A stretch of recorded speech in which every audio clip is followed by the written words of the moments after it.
you brought two stories. A beaten and bullied Fubara went to say, yes, sir. Happy with the situation. No, wait now. Somebody that's been beaten and bullied will tell you he's happy. A beaten and bullied Fubara went to say, yes, sir, to the man that was using beating and bullying him. After suspending him for 6 months because of a fight with his political godfather. And Mr. Bayo Onanuga is reacting and saying President Tinubu is a Democrat. That the fears of he's going to do more than 2031 is going to have a thought is not genuine. Mr. Bayo Onanuga, with due respect, should stop being hypocritical. Let's look at Lagos. As Tinubu left the reins of power in over 20 years in Lagos. Same Fubara, who has now shown up and who has gone to Aso Rock to thank President Bola Tinubu, he was putting perfume on the situation. Saying, the situation in Rivers State was this and that, and then President Bola Tinubu tried to save the situation, and he had come to say thank you. Now he is committed to peace. What kind of civil servant talk is that? Okay, I would say I'm not disappointed. Who is Fubara? He rose as a civil servant, became accountant general. So he went to Aso Rock to behave characteristically as an obedient servant, as your lordship pleases. No, there's a lot that we do not know about this matter.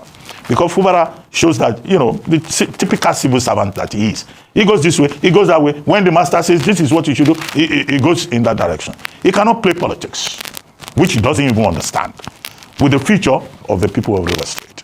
The only points that he has made that I think will seem important to me will be, okay, his point that we are committed to peace, we are committed to unity, and all of that. There is perhaps a lot more that we do not know. He has pledged allegiance to Tinubu. He has pledged allegiance to Wike, the Godfather. I hope that we will not come up one day on this same subject and discover that he is using Rivers State money to settle the spirits that are trying to control Rivers State. We hope that we will not end up one day and discover that you have an Oyo State identical situation in Rivers State where the Godfather says, I put you there, this is what I must collect on a monthly basis. So there's a lot that is not yet out there. But I think that the future of Rivers State that he talks about, what next that we talk about, will reveal the underbelly of this elite manipulation of the politics and of the democracy in Rivers State.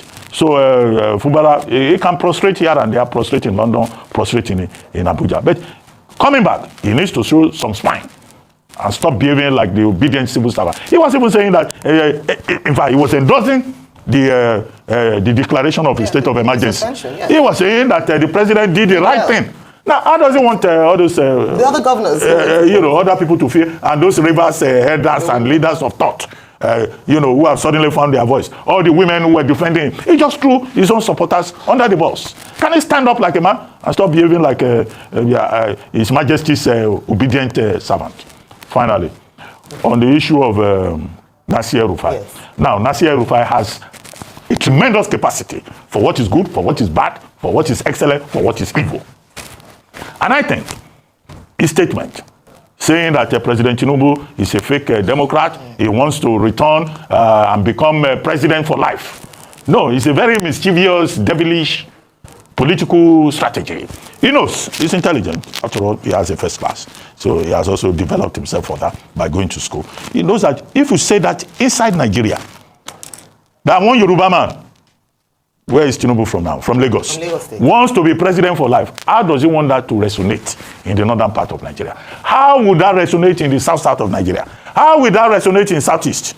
That a Yoruba man will come and impose a monarchy on Nigeria. They may do it in Zimbabwe, where Nigeria's wife comes from. They may do it in Rwanda. They may be toying with it in Cameroon. They may do it in Chad. But in this country, given the complications that we have, ethnic and religious, that will be very difficult.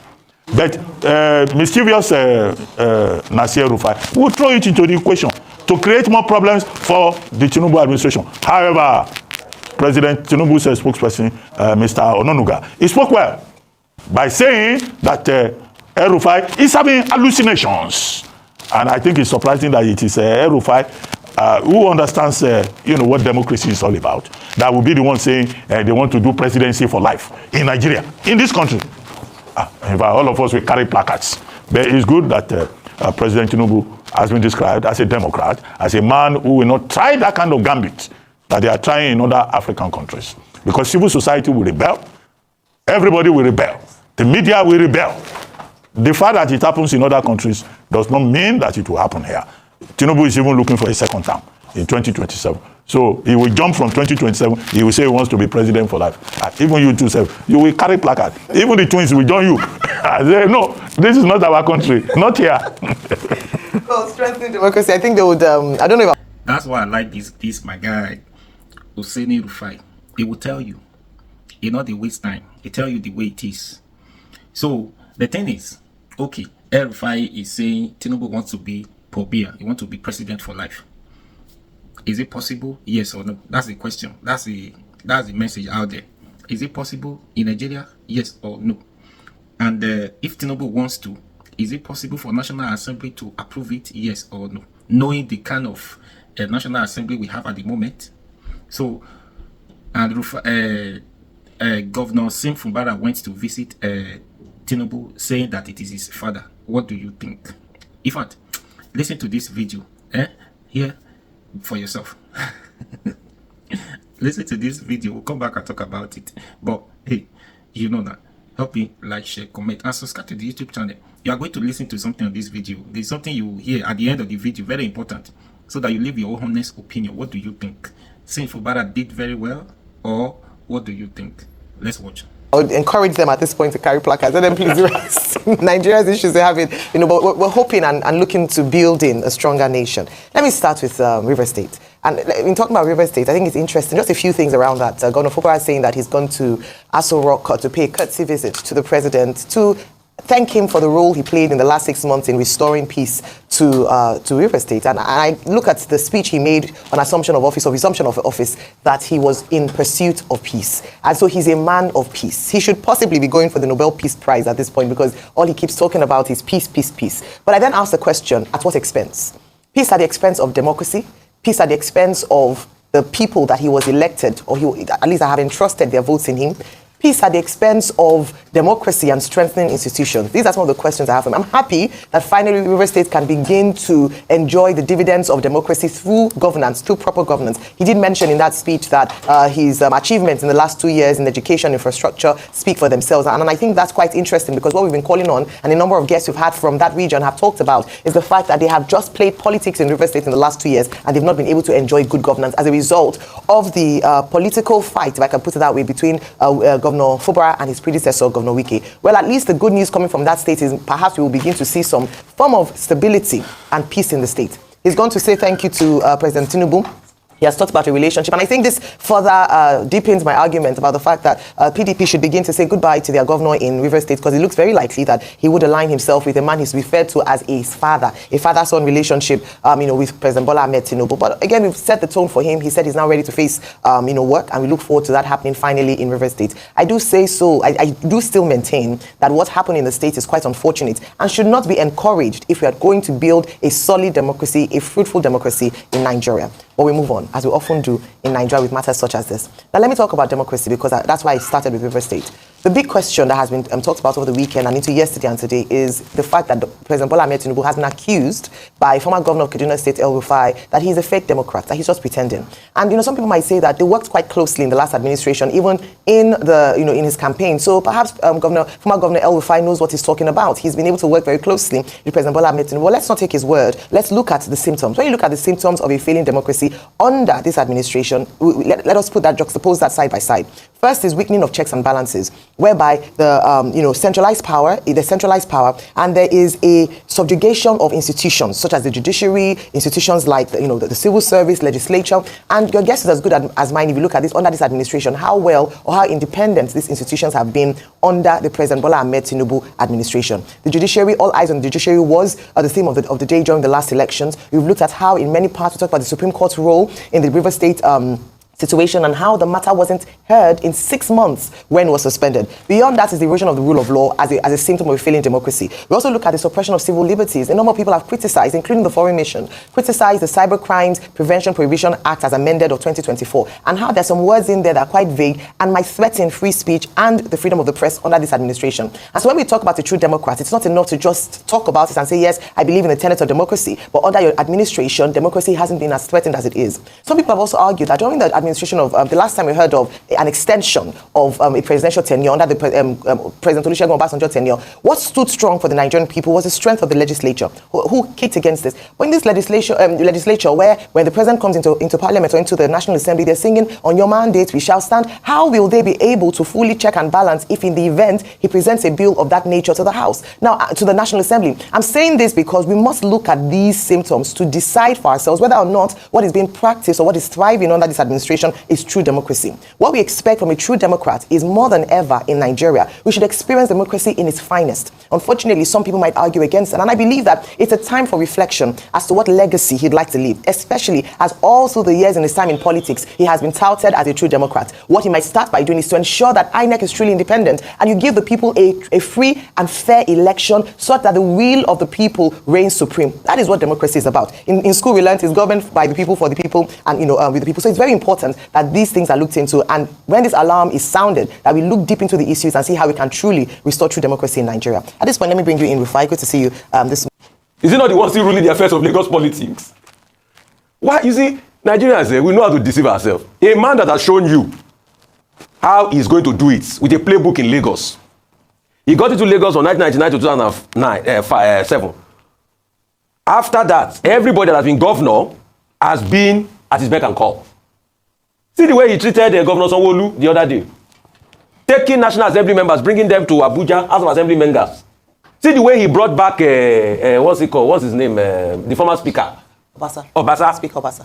See the way he dismissed the first lady speaker. You were saying women and speaker. First women speaker, you were speaking. I said they were going to bring back Obasa. You didn't believe me. I told you I got from myself they were going to bring it back. You didn't believe it. What ended her journey? It's not Oreni she was singing. Oreni. So a man that has done it in Lagos successfully. Why are Nigerians are very hypocritical. That's the problem. Nigeria is not Lagos. Oh. Nigeria is not Lagos. But it is from Lagos that they build the political base to get Nigeria. It is from Lagos that the bread is buttered.